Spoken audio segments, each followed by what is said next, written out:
ਤੇ ਗੱਲ ਕਰਦੇ ਹਾਂ ਹੁਣ ਕਾਮੇਡੀਅਨ भारती सिंह ਤੇ ਉਹਨਾਂ ਦੇ ਪਤੀ ਹਰਸ਼ ਦੀ, ਜਿਨ੍ਹਾਂ ਦੀ ਅੱਜ ਦੀ ਰਾਤ ਵੀ ਜੇਲ੍ਹ ਦੇ ਵਿੱਚ ਹੀ ਕੱਟੇਗੀ। ਦੱਸ ਦਈਏ ਕਿ भारती ਅਤੇ ਹਰਸ਼ ਦੀ ਜ਼ਮਾਨਤ ਅਰਜ਼ੀ ਤੇ ਅੱਜ ਸੁਣਵਾਈ ਨਹੀਂ ਹੋਵੇਗੀ ਤੇ ਐਨਸੀਬੀ ਦੀ ਪੁੱਛਗਿੱਛ ਦੇ ਵਿੱਚ ਦੋਵਾਂ ਨੇ ਡਰੱਗਸ ਲੈਣ ਦੀ ਗੱਲ ਕਬੂਲੀ ਹੈ ਤੇ ਛਾਪੇਮਾਰੀ ਦੇ ਦੌਰਾਨ ਘਰ ਦੇ ਵਿੱਚੋਂ ਕਰੀਬ 86 ਗ੍ਰਾਮ ਗਾਂਜਾ ਵੀ ਬਰਾਮਦ ਹੋਇਆ ਹੈ। ਦੋਵਾਂ ਦੇ ਡਰੱਗ ਤਸਕਰਾਂ ਦੇ ਸੰਪਰਕ ਦੇ ਵਿੱਚ ਹੋਣ ਦੀ ਗੱਲ ਵੀ ਸਾਹਮਣੇ ਆਈ ਹੈ ਤੇ ਅੱਜ ਫਿਲਹਾਲ ਜੋ ਜ਼ਮਾਨਤ ਅਰਜ਼ੀ ਤੇ सुनवाई होनी है जो टल गई है, हुण दोवां दी जमानत अर्जी ते कल सुनवाई होवेगी। यानी कि अज दी रात भी हर्ष अते भारती नूं जेल दे विच ही कटनी पवेगी। 14 दिनां दी न्यायिक हिरासत दे विच भेजिया होया है दोवां नूं। तां अज जमानत अर्जी ते सुनवाई होनी सी, पर जिहड़ी फिलहाल टल गई है वो हुण सुनवाई कल होवेगी। तां इस तों पहलां बॉलीवुड दे विच ड्रग माफिया किस तरह सरगर्म है, दीपिका पादुकोण, श्रद्धा कपूर ਅਤੇ ਹੋਰ ਜੋ ਕਈ ਐਕਟ੍ਰੈਸਸ ਨੇ ਉਹਨਾਂ ਦੇ ਨਾਮ ਸਾਹਮਣੇ ਆਏ। ਐਨਸੀਬੀ ਨੇ ਉਹਨਾਂ ਤੋਂ ਪੁੱਛਗਿੱਛ ਵੀ ਕੀਤੀ, ਪਰ ਹੁਣ भारती सिंह ਕਾਮੇਡੀਅਨ ਅਤੇ ਉਹਨਾਂ ਦੇ ਪਤੀ ਦਾ ਨਾਮ ਸਾਹਮਣੇ ਆਇਆ ਤੇ ਇਹ ਵੀ ਕਿਹਾ ਜਾ ਰਿਹਾ ਹੈ ਕਿ ਕਈ ਵੱਡੇ ਖੁਲਾਸੇ ਵੀ ਹੋਏ ਨੇ। अमित मेरे सहयोगी ज्यादा जानकारी लिए जुड़े ने। तो अमित, फिलहाल क्या कुछ जानकारी मिल पा रही है, क्योंकि दोनों का नाम आना काफी जहां हैरान करने वाला है, वहीं ये भी कहा जा रहा है कि कहीं और हैरानीजनक खुलासे भी हुए हैं। देखिए, निश्चित तौर पर जो हमारे सूत्र बता रहे हैं कि भारती और हर्ष ने कुछ बड़े नामों का खुलासा एनसीबी के सामने किया है और एनसीबी ने जो है उन नामों पर जो है अपना काम करना भी शुरू कर दिया है। जिस तरह से हमने देखा था कि जब इस पूरे मामले में जो इसके पहले अर्जुन रामपाल, उनकी गर्लफ्रेंड से भी पूछताछ हुई थी, उनकी गर्लफ्रेंड के भाई को अरेस्ट भी किया गया, फिरोज नाडियाडवाला और उनकी वाइफ से पूछताछ हुई, उनकी वाइफ को जो है अरेस्ट किया गया। फिर कुछ और ड्रग पैडलर जिस पूरे मामले में अरेस्ट हुए, रिया चक्रवर्ती के बाद दूसरा बड़ा नाम भारती सिंह का आया, ये अरेस्ट हुई। तो कहीं न कहीं कड़ी दर कड़ी जो है जुड़ती नजर आ रही है। और जो इलेक्ट्रॉनिक डिवाइस सीज किए गए थे भारती और हर्ष के, उनसे भी कुछ महत्वपूर्ण सुराग जो है वो हाथ लगे हैं। आज इनकी जमानत याचिका सुनवाई थी, लेकिन जो एनसीबी के वकील अतुल सरपांडे वो कुछ और कामों में जो है व्यस्त है, जिसके चलते जो है आज वो कोर्ट से जो है समय मांग रहे हैं। आज वो अपना रिप्लाई जो है वो फाइल करेंगे और इस पूरे मामले पे जमानत अर्जी में सुनवाई जो है कल होगी। यानी आज की रात भी जो है भारती और उनके पति को जो है जेल में काटनी पड़ेगी। भारती भाईखला जेल में है, जो महिला जेल है, और उनके पति जो है हर्ष वो तलोजा जेल में है। तो कहीं न कहीं इस कड़ी को आगे जोड़ा जा रहा है और एनसीबी लगातार जो है ड्रग पेडलर को अरेस्ट कर रही है। और जिस ड्रग पेडलर की निशानदेही पर भारती के घर पे रेड हुई थी, वो ड्रग पेडलर को कोर्ट ने एनसीबी की हिरासत में भेजा है और एनसीबी उस ड्रग पेडलर से और भी सबूत इकट्ठा कर रही है। सबसे महत्वपूर्ण बात यह है कि भारती का नाम सिर्फ कंजप्शन में आया, यानी वो सेवन करती थी ड्रग्स का, और हर्ष का नाम सेवन करने के अलावा फाइनेंस में आया है कि वो ड्रग्स लेने के लिए फाइनेंस करते थे और ड्रग तस्करों के डायरेक्ट संपर्क में थे और कहाँ और कितनी मात्रा में ड्रग्स मंगानी है वो डील जो है वो हर्ष करते थे। तो कहीं न कहीं हर्ष पे चार्जेस जो है बहुत ही गंभीर है। दूसरी महत्वपूर्ण बात है कि इन्होंने कुछ बड़े नामों का खुलासा एनसीबी के सामने किया है। जो इलेक्ट्रॉनिक डिवाइस जब्त की गई उससे भी कई सारे सुराग जो है वो एनसीबी को मिल रहे हैं। बिल्कुल अमित, तो अपने आप में वाकई में काफी ये बड़े खुलासे, और आने वाले दिनों में और क्या कुछ होता है, किन के नाम सामने आते हैं, ये भी देखना काफी अहम। शुक्रिया फिलहाल इस तमाम जानकारी के लिए। तब भारती सिंह अते हर्ष दी जमानत अर्जी ते फिलहाल आज सुनवाई नहीं होगी, ये सुनवाई टल गई है, कल सुनवाई होगी, यानी अज दी रात भी दोवां नूं जेल दे विच ही कटनी पवेगी।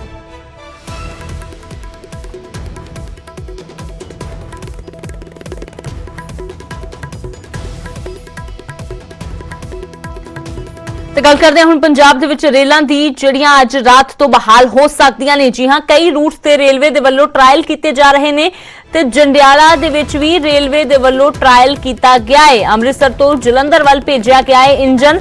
ਜੰਡਿਆਲਾ ਸਟੇਸ਼ਨ ਦੇ ਨੇੜੇ ਹੀ ਕਿਸਾਨ ਧਰਨੇ ਤੇ ਬੈਠੇ ਹੋਏ ਨੇ ਤੇ ਕਿਸਾਨ ਮਜ਼ਦੂਰ ਸੰਘਰਸ਼ ਕਮੇਟੀ ਦਾ ਜੋ ਧਰਨਾ ਜਾਰੀ ਹੈ, ਕਿਸਾਨਾਂ ਦੇ ਵੱਲੋਂ ਸਾਫ਼ ਤੌਰ ਤੇ ਕਿਹਾ ਜਾ ਰਿਹਾ ਹੈ ਕਿ ਉਹ ਪੈਸੇਂਜਰ ਟ੍ਰੇਨਾਂ ਨੂੰ ਰਾਹ ਨਹੀਂ ਦੇਣਗੇ, सिर्फ माल गड्डियां दे लई उन्हां ने ट्रैक खाली कीते ने। तां अजिहे दे विच फिलहाल किस तरह की स्थिति बनदी है जेकर यात्री गड्डियां चलाईयां जांदियां ने जंडियाले दे रूट ते, वो फिलहाल देखना होवेगा।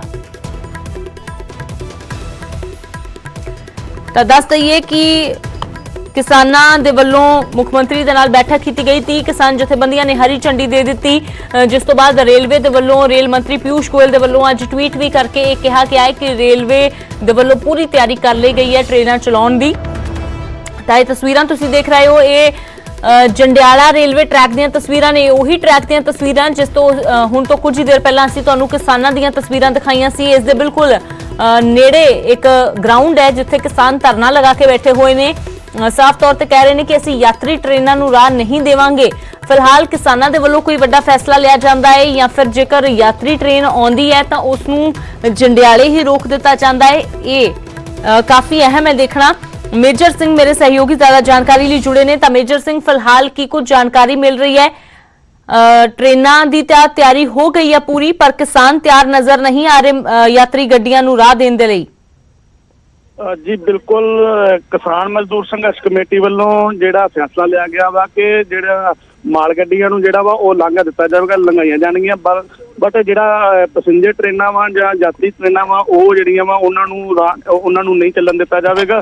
ਫਿਲਹਾਲ ਜਿਹੜਾ ਵਾ ਰੇਲਵੇ ਵਿਭਾਗ ਵੱਲੋਂ ਜਿਹੜਾ ਵਾ ਉਹ ਟ੍ਰਾਇਲ ਲਿਆ ਗਿਆ ਵਾ। ਅੱਜ ਰਾਤ ਵੀ ਟ੍ਰਾਇਲ ਲਿਆ ਗਿਆ ਸੀ, ਪਰ ਜਿਹੜਾ ਕਿਸਾਨ ਮਜ਼ਦੂਰ ਸੰਘਰਸ਼ ਕਮੇਟੀ ਨੇ ਫੈਸਲਾ ਲਿਆ ਵਾ ਕਿ ਪੈਸੇਂਜਰ ਟ੍ਰੇਨਾਂ ਜਿਹੜੀਆਂ ਵਾ ਉਹ ਨਹੀਂ ਚਲਾਈਆਂ ਜਾਣਗੀਆਂ। ਜੀ ਬਿਲकुल तमेजर, फिलहाल की किसानों के ਵੱਲੋਂ अगला ऐलान किया जाता है काफी अहम देखना। शुक्रिया तमाम जानकारी ਦੇ ਲਈ। ਤਾਂ ਇਹ ਤਸਵੀਰਾਂ ਜੰਡਿਆਲਾ ਸਟੇਸ਼ਨ ਦੀਆਂ ਤੁਸੀਂ ਦੇਖ ਰਹੇ ਹੋ, ਟਰੈਕ ਦੀਆਂ ਤਸਵੀਰਾਂ ਜਿੱਥੋਂ ਇੰਜਨ ਨਿਕਲਿਆ ਹੈ। ਟ੍ਰਾਇਲ ਰੇਲਵੇ ਦੇ ਵੱਲੋਂ ਕੀਤਾ ਜਾ ਰਿਹਾ ਹੈ ਇਹ ਸੁਨਿਸ਼ਚਿਤ ਕਰਨ ਦੇ ਲਈ ਕਿ ਵਾਕਈ ਦੇ ਵਿੱਚ ਧਰਨਾ ਚੁੱਕ ਦਿੱਤਾ ਗਿਆ ਹੈ, ਕਿਤੇ ਕਿਸਾਨ ਰਸਤੇ ਦੇ ਵਿੱਚ ਰਸਤਾ ਰੋਕ ਕੇ ਬੈਠੇ ਤਾਂ ਨਹੀਂ ਹੋਏ।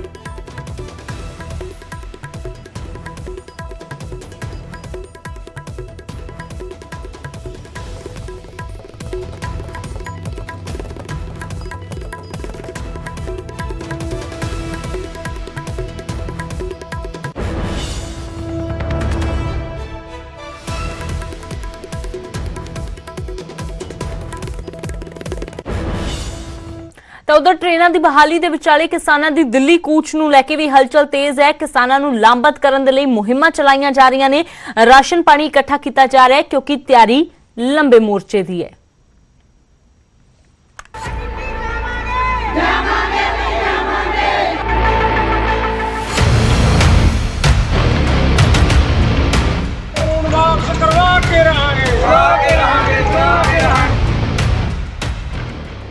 ਇਹ ਦਿੱਲੀ ਲਈ ਤਿਆਰੀ ਹੈ, ਬੇਮਿਸਾਲ ਤਿਆਰੀ। ਪਿੰਡਾਂ ਦੇ ਵਿੱਚ ਕੀ ਮਰਦ, ਕੀ ਔਰਤਾਂ ਤੇ ਕੀ ਬੱਚੇ ਸਭ ਦਿੱਲੀ ਘੇਰਨ ਦੇ ਲਈ ਕਾਲੇ ਨੇ। ਪਰ ਦਿੱਲੀ ਦੇ ਵਿੱਚ ਐਂਟਰੀ ਹੋਵੇਗੀ ਜਾਂ ਨਹੀਂ ਇਸ ਬਾਰੇ ਅਜੇ ਪਤਾ ਨਹੀਂ, ਪਰ ਤਿਆਰੀ ਫਿਰ ਵੀ ਪੂਰੀ ਹੈ। ਕਿਉਂਕਿ ਜੇ ਰਸਤੇ ਦੇ ਵਿੱਚ ਕਿਤੇ ਰੋਕ ਦਿੱਤਾ ਤਾਂ ਫਿਰ ਉੱਥੇ ਹੀ ਪੱਕਾ ਡੇਰਾ ਲਾਉਣਾ ਹੈ। ਇਸ ਲਈ ਪੂਰਾ ਸਮਾਨ ਤਿਆਰ ਕੀਤਾ ਜਾ ਰਿਹਾ ਹੈ। ਤਸਵੀਰਾਂ ਭਵਾਨੀਗੜ੍ਹ ਦੇ ਪਿੰਡ ਘਰਾਚੋ ਦੀਆਂ ਨੇ, ਜਿੱਥੇ ਪਿੰਡ ਦੀਆਂ ਔਰਤਾਂ ਨੇ ਘਰ ਘਰ ਜਾ ਕੇ ਰਾਸ਼ਨ ਇਕੱਠਾ ਕੀਤਾ। ਕਣਕ, ਆਟਾ, ਮਿਰਚ, ਮਸਾਲੇ ਔਰਤਾਂ ਨੇ ਆਪਣੀ ਮਿਹਨਤ ਦੇ ਨਾਲ ਆਟੇ ਦੇ ਗੱਟੇ ਭਰ ਦਿੱਤੇ, ਟਰਾਲੀਆਂ ਦੇ ਵਿੱਚ ਲੱਦੇ ਜਾ ਰਹੇ ਨੇ ਕਿਉਂਕਿ ਤਿਆਰੀ ਵੱਡੇ ਮੋਰਚੇ ਦੀ ਹੋ ਰਹੀ ਹੈ। ਆਟਾ, ਦਾਲ, ਗੁੜ, ਚਾਹ ਸਾਰਾ ਕੁਝ ਜੀ ਇਕੱਠਾ ਕਰ ਰਹੇ ਹਾਂਗੇ। ਅਸੀਂ ਦਿੱਲੀ ਜਾਵਾਂਗੇ ਜੀ, ਜਿੰਨਾ ਚਿਰ ਸਾਡੇ ਹੱਕ ਨਹੀਂ ਮਿਲਦੇ ਉਹਨਾਂ ਚਿਰ ਵਾਪਸ ਨਹੀਂ ਆਵਾਂਗੇ। ਉਧਰ ਮੌੜ ਮੰਡੀ ਦੇ ਪਿੰਡ ਯਾਤਰੀ 'ਚ ਵੀ ਕਿਸਾਨਾਂ ਨੂੰ ਲਾਮਬੰਦ ਕੀਤਾ ਗਿਆ। ਇੱਥੇ ਵੀ ਕਿਸਾਨਾਂ ਨੇ ਦਿੱਲੀ ਜਾਣ ਦੇ ਲਈ ਰਾਸ਼ਨ ਇਕੱਠਾ ਕੀਤਾ ਹੈ, ਜਿਸ ਵਿੱਚ ਔਰਤਾਂ ਨੇ ਵੀ ਕਿਸਾਨਾਂ ਦਾ ਪੂਰਾ ਸਾਥ ਦਿੱਤਾ। ਕਿਸਾਨਾਂ ਨੇ ਕਿਹਾ ਕਿ ਉਹ ਖੇਤੀ ਕਾਨੂੰਨ ਰੱਦ ਕਰਵਾਉਣ ਦੇ ਲਈ ਦਿੱਲੀ ਜਾ ਰਹੇ ਨੇ ਅਤੇ ਸਫਲ ਹੋ ਕੇ ਪਰਤਣਗੇ। ਜਿਹੜੀ ਸਾਡੀ ਤਿਆਰੀ ਹੈ ਜੀ 26-27 ਦੀ, ਉਹ ਪੂਰੀ ਜੋਰਾਂ ਸ਼ੋਰਾਂ ਨਾਲ ਕੀਤੀ ਜਾ ਰਹੀ ਆ। ਪਿੰਡਾਂ ਦੇ ਵਿੱਚ ਮੀਟਿੰਗਾਂ, ਰੈਲੀਆਂ, ਝੰਡਾ ਮਾਰਚ, ਉੱਥੋਂ ਦੇ ਲਈ ਰਾਸ਼ਨ ਪਾਣੀ ਵੱਡੀ ਪੱਧਰ ਤੇ ਕਰ ਰਹੇ। ਕਿਸਾਨਾਂ ਨੇ 26 ਤੇ 27 ਨਵੰਬਰ ਨੂੰ ਦਿੱਲੀ ਵਿੱਚ ਧਰਨੇ ਦੇਣ ਦਾ ਐਲਾਨ ਕੀਤਾ ਹੈ, ਜਦਕਿ ਦਿੱਲੀ ਵਿੱਚ ਪ੍ਰਦਰਸ਼ਨਾਂ ਤੇ ਰੋਕ ਲੱਗੀ ਹੋਈ ਹੈ। ਕਿਸਾਨਾਂ ਨੇ ਕਿਹਾ ਕਿ ਜਿੱਥੇ ਵੀ ਰੋਕਿਆ ਜਾਵੇਗਾ ਉੱਥੇ ਹੀ ਧਰਨੇ ਤੇ ਬੈਠ ਜਾਣਗੇ।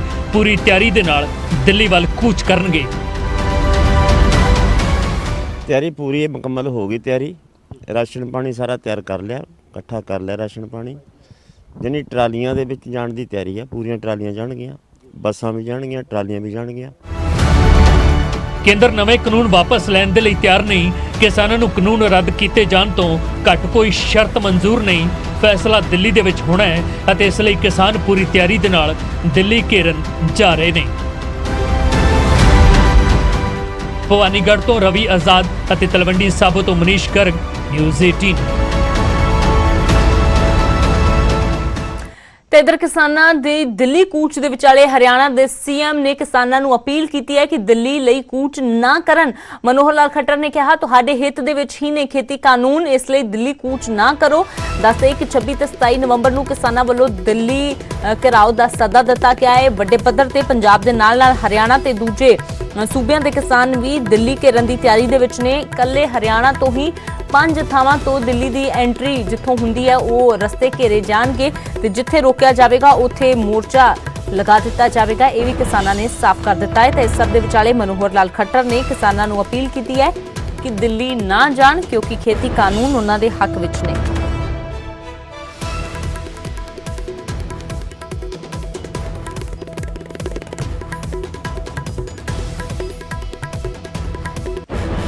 अभी किसानों ने जो 3 बिलों के विरोध में जो एक आह्वान किया हुआ है कि दिल्ली जाने का, मेरी अपील है कि इस प्रकार के किसी प्रकार के दिल्ली जाने के जो कार्यक्रम में आप लोग भाग न लें, क्योंकि इससे कोई लाभ होने वाला नहीं है।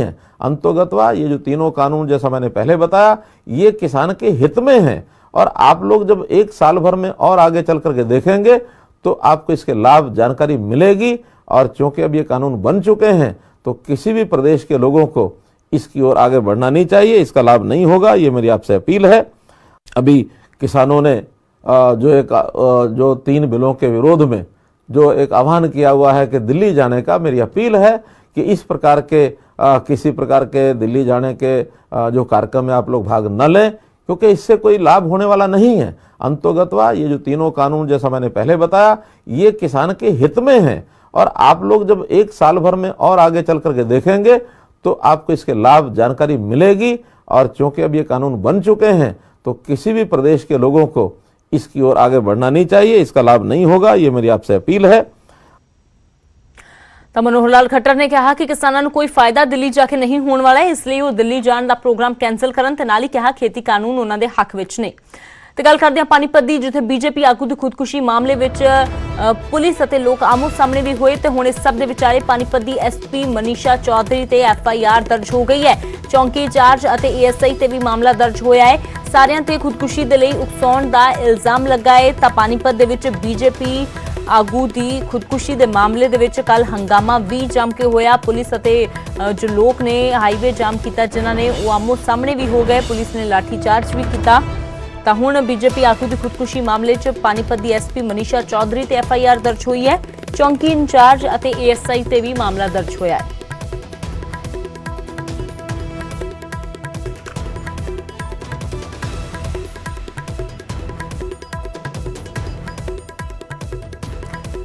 सुमित भारद्वाज मेरे सहयोगी ज्यादा जानकारी लिए जुड़े ने। ਤਾਂ सुमित फिलहाल की कुछ अपडेट पूरे मामले ਦੇ ਵਿੱਚ पुलिस वालियां ਤੇ गाज डिगी है?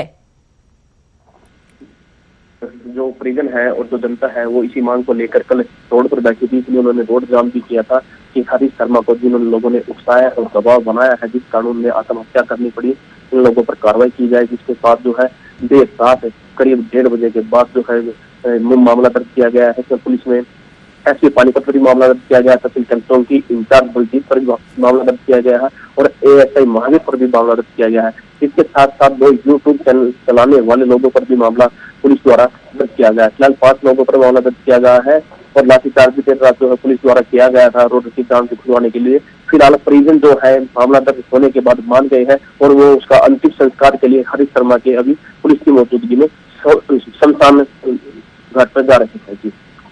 जी सुमित, शुक्रिया फिलहाल इस जानकारी दे लई। तां फिलहाल कल जिस मंग नूं लैके ਵੱਡੇ ਪੱਧਰ ਤੇ ਧਰਨਾ ਦਿੱਤਾ ਜਾ ਰਿਹਾ ਸੀ, ਹਾਈਵੇ ਜਾਮ ਕੀਤਾ ਗਿਆ, ਜਿਸ ਦੌਰਾਨ ਪੁਲਿਸ ਦੀ ਖਹਿਬਾਜ਼ੀ ਵੀ ਹੋ ਗਈ ਪ੍ਰਦਰਸ਼ਨਕਾਰੀਆਂ ਦੇ ਨਾਲ। ਉਸ ਮਾਮਲੇ ਦੇ ਵਿੱਚ ਹੁਣ ਚੌਂਕੀ ਇੰਚਾਰਜ ਅਤੇ ASI ਤੇ ਮਾਮਲਾ ਦਰਜ ਕੀਤਾ ਗਿਆ ਹੈ।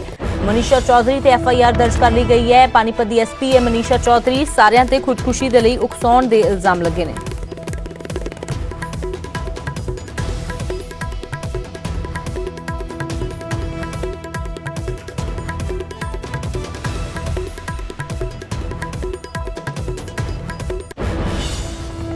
ਤੇ ਗੱਲ ਕਰਦੇ ਹਾਂ ਬਠਿੰਡਾ ਦੀ। ਇੱਥੇ ਇੱਕ ਹੀ ਘਰ ਦੇ ਵਿੱਚੋਂ 3 ਲਾਸ਼ਾਂ ਮਿਲਣ ਦੇ ਨਾਲ ਸਨਸਨੀ ਫੈਲ ਗਈ ਹੈ।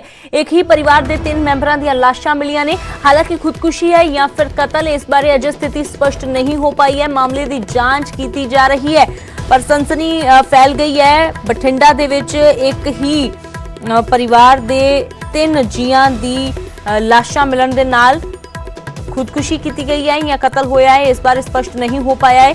तो इस तो पहला भी दस दईए कि बठिंडा दे विच एक ही जो कारोबारी दे परिवार दे वल्लों अपने पूरे परिवार नूं मौत दे घाट उतार दिता गया, खुद भी खुदकुशी कर ली गई। तो उस तो बाद हुण एक होर परेशान करन वाला मामला बठिंडा तो सामने आया है। सूरज पान मेरे सहयोगी ज्यादा जानकारी लिए जुड़े ने। तो सूरज, वाकई काफी परेशान हैरान कर देने वाला मामला, की कुछ पता चल पाया है कि मामला है आखिरकार खुदकुशी की गई है या फिर कतल? देखो, मामला बठिंडा के नेहरू कमला कलोनी का, जिथे 287 नंबर जी रहायश है कोठी, उस 3 लाशा मिलिया ने। पति पत्नी से उन्होंने बेटी की लाश दसी जा रही है। फिलहाल हजे ये क्लीयर नहीं हो पाया कि ये कतल है या खुदकुशी, क्योंकि बठिंडा पहला भी खुदकुशी वर्गी घटना सामने आई थी, पूरे परिवार को मौत के घाट उतार लिया सी। हालांकि फिलहाल अजे मौके पर पुलिस पहुंची है। लाशा ने जड़ियां घर के अंदर ने और दसिया जा रही ने कि किसी डिपार्टमेंट के रिटायर्ड है जो कर्मचारी है, और उसकी बेटी और उसकी पत्नी की जी लाश है वो फिलहाल मिली है। चरणजीत सिंह खोखर इसका नाम दसिया जा रहा है। जी सूरज, शुक्रिया फिलहाल इस जानकारी दे लई। तां फिलहाल अजे तक ये साफ नहीं हो पाया कि ये खुदकुशी की गई है या कतल होया है।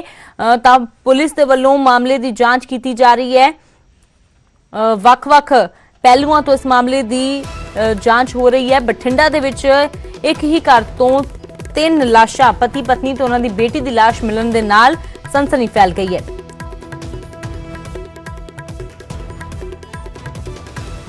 ब्रेक तो बाद एक बार फिर तुहाडा स्वागत है। कोरोना के केस लगातार वध रहे हैं। दूजी लहर दे विच एक बार फिर तेजी नाल मामले सामने आ रहे हैं ते वध रहे केसां ते सुप्रीम कोर्ट भी चिंतित है। सुप्रीम कोर्ट ने सारे सूबे तो स्टेटस रिपोर्ट मंगी है ते कोरोना दे नाल नजिठण दे लई चुके जा रहे कदमां दी भी जानकारी मंगी है। 27 नवंबर नूं मामले की सुनवाई होवेगी। तां दस दईए कि इस तो पहला केंद्र सरकार भी चिंतित नजर आ रही है।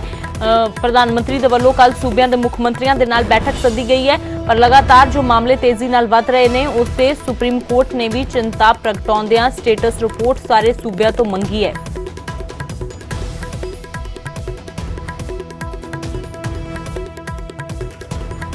सुशील पांडे मेरे सहयोगी ज्यादा जानकारी लिए जुड़े ने। तो सुशील, एक बार राहत जरूर कुछ मिली थी, जो मामले कम आने शुरू हुए थे, लेकिन एक बार फिर से तेजी से मामले जो बढ़ रहे हैं, चिंता उसने प्रशासन के साथ सरकार की भी बढ़ा दी है। और अब सुप्रीम कोर्ट ने भी स्टेटस रिपोर्ट मांगी है। और क्या कुछ कहा सुप्रीम कोर्ट ने? आज देखिए, साफ तौर से बिल्कुल जिस तरह दिल्ली और एनसीआर में अगर बात करें तो इस तरह की जो बातें सामने निकल कर आ रही हैं और केसेस बहुत ज्यादा बढ़ रहे हैं, उसको लेकर सुप्रीम कोर्ट भी काफी चिंतित दिखा। और सुप्रीम कोर्ट ने इस पूरे मामले में दिल्ली समेत सभी जो राज्य सरकारें हैं उनसे ये पूछा है कि आखिर इस तरह के केसेस कैसे बढ़ रहे हैं। लेकिन सबसे ज्यादा सुप्रीम कोर्ट ने मामले की सुनवाई के दौरान सबसे बड़ी टिप्पणी जो की वो ये की, उन्होंने कहा कि अगर राज्य अभी भी पर्याप्त कदम नहीं उठा रहे हैं, अगर वो उन्होंने पर्याप्त कदम समय रहते नहीं उठाया तो दिसंबर में स्थिति और खराब हो सकती है। ये एक बड़ी टिप्पणी फिलहाल सुप्रीम कोर्ट ने कही है। और जिस तरह दिल्ली में लगातार, गुजरात, महाराष्ट्र, इन तमाम जगहों पर लगातार जो कोरोना के केसेस में बढ़ोतरी देखी जा रही है, उसको लेकर सुप्रीम कोर्ट ने काफी चिंता जताई है। और साफ तौर से ये कहा है कि केंद्र और दिल्ली के बीच का ये मामला नहीं है, बल्कि ये देश से जुड़ा हुआ मामला है। और इसीलिए गृह मंत्री के द्वारा जो कदम उठाया जा रहा है उस पर अमल करने की जरूरत है। और साथ ही साथ जो और एनसीआर के जो राज्य है, चाहे वो पंजाब हो चाहे वो हरियाणा हो, हर उस जगह पर व्यवस्था में और तेजी लाने की बात सुप्रीम कोर्ट ने कही है। और ये कहा है कि जिस तरह अस्पतालों में प्रबंधन में मरीजों के लिए जो सुविधा दी जा रही है या व्यवस्थाओं को लेकर जो राज्य सरकारों ने कदम उठाया है पिछले 3 हफ्तों में, उसको लेकर एक स्टेटस रिपोर्ट तलब की गई है। तमाम राज्यों से ये कहा है कि जिस तरह लगातार मीडिया रिपोर्ट्स दिखाई जा रही है और ये बताया जा रहा है कि दिल्ली समेत एनसीआर में भी, यानी कि पंजाब, हरियाणा, दिल्ली। सुशील, तो जैसे मामले बढ़ रहे हैं, चिंता तो जरूर बढ़ रही है। शुक्रिया फिलहाल इस तमाम जानकारी के लिए। तो सुप्रीम कोर्ट ने स्टेटस रिपोर्ट मंगी है, सारे सूबे तो पूछा है कि की कदम चुके जा रहे ने कोरोना दे वध रहे प्रकोप ਨੂੰ रोकਣ ਦੇ ਲਈ।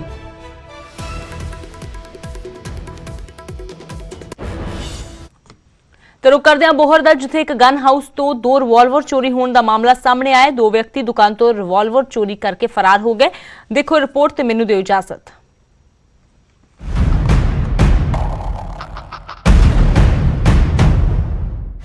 सूबे च अपराध रुकण दा नाम नहीं लै रहे। मामला कितना गंभीर है ਇਸ ਦਾ ਅੰਦਾਜ਼ਾ ਤੁਸੀਂ ਅਬੋਹਰ ਦੀ ਇੱਕ ਘਟਨਾ ਤੋਂ ਲਾ ਸਕਦੇ ਹੋ, ਜਿੱਥੇ ਨਾ ਕੱਪੜੇ ਦੀ ਚੋਰੀ ਹੋਈ, ਨਾ ਪੈਸੇ ਦੀ ਤੇ ਨਾ ਹੀ ਸੋਨੇ ਦੀ, ਬਲਕਿ ਚੋਰ 2 ਰਿਵਾਲਵਰ ਚੋਰੀ ਕਰਕੇ ਫਰਾਰ ਹੋ ਗਏ। 2 ਵਿਅਕਤੀਆਂ ਨੇ 에ਅਰ ਗਨ ਲੈਣ ਦਾ ਬਹਾਨਾ ਲਾਇਆ ਤੇ ਇੱਕ ਗਨ ਹਾਊਸ 'ਚ ਵੜ ਗਏ। ਦੁਕਾਨ ਤੇ ਬੈਠੇ ਬੱਚੇ ਨੇ ਗਨ ਦਿਖਾਉਣ ਤੋਂ ਮਨਾ ਕਰ ਦਿੱਤਾ ਤੇ ਦੋਵਾਂ ਨੇ ਬੱਚੇ ਨੂੰ ਗੱਲਾਂ 'ਚ ਉਲਝਾ ਲਿਆ। ਉਸ ਤੋਂ ਬਾਅਦ ਉਹ ਰਿਵਾਲਵਰ ਲੈ ਕੇ ਫਰਾਰ ਹੋ ਗਏ। ਮੈਨੂੰ ਨਹੀਂ ਪਤਾ, ਜਦੋਂ ਉਹਨਾਂ ਨੇ ਕੰਪੈਲ ਕਰਨ ਲੱਗ ਗਏ, ਇਹਨੇ ਇੱਕ ਕੁਦਰਤੀ ਰਿਵਾਲਵਰ ਦਿਖਾਇਆ ਤੇ ਦਿਖਾ ਕੇ ਐਜ਼ ਇਟ ਇਜ਼ ਹੀ ਉਹਨਾਂ ਨੇ ਜੇਬ ਪਾ ਕੇ ਚਲੇ ਗਏ ਬੱਚੇ ਕੋਲੋਂ ਲੈ ਕੇ। ਬੱਚੇ ਨੇ ਉਸੇ ਵੇਲੇ ਫੋਨ ਕੀਤਾ, ਅੰਕਲ ਇੱਕ ਰਿਵਾਲਵਰ ਲੈ ਗਏ ਮੇਰਾ।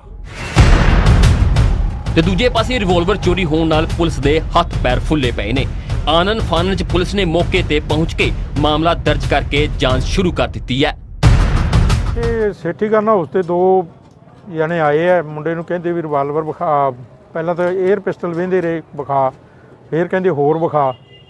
ਉਹ ਮੁੰਡੇ ਨੇ ਟੇਬਲ ਤੇ ਰੱਖਿਆ ਤੇ ਉਹਨਾਂ ਨੇ ਹੌਲੀ ਕਿਤੇ ਨੇ ਸਰਕਾ ਕੇ ਤੇ ਐ ਮਗਰ ਰੱਖਿਆ, ਮੁੰਡੇ ਨੂੰ ਲਾਲਚ ਲਾਈ ਰੱਖਿਆ ਹੋਰ ਵਿਖਾ, ਤੇ ਥੋੜਾ ਐ ਜੇਬ 'ਚ ਪਾ ਕੇ ਤੇ ਮੁੜ ਕੇ ਚਲੇ ਗਏ। ਉਹ ਮੁੰਡੇ ਨੇ ਮਾੜੀ ਜਿਹੀ ਆਵਾਜ਼ ਮਾਰੀ ਵੀ ਸਾਡੀ ਇੱਕ ਗਨ ਘੱਟ ਹੈ। ਉਹ ਜਾਣ ਲੱਗਿਆ ਤਾਂ ਕਾਕਾ ਆ ਸਾਡੇ ਕੋਲ ਹੈ ਨਹੀਂ, ਐਂ ਕਰਕੇ ਕਹਿੰਦਾ, ਤੇ ਇਸ ਸਾਈਡ ਨੂੰ ਉਹ ਚਲੇ ਗਏ ਪੈਦਲ।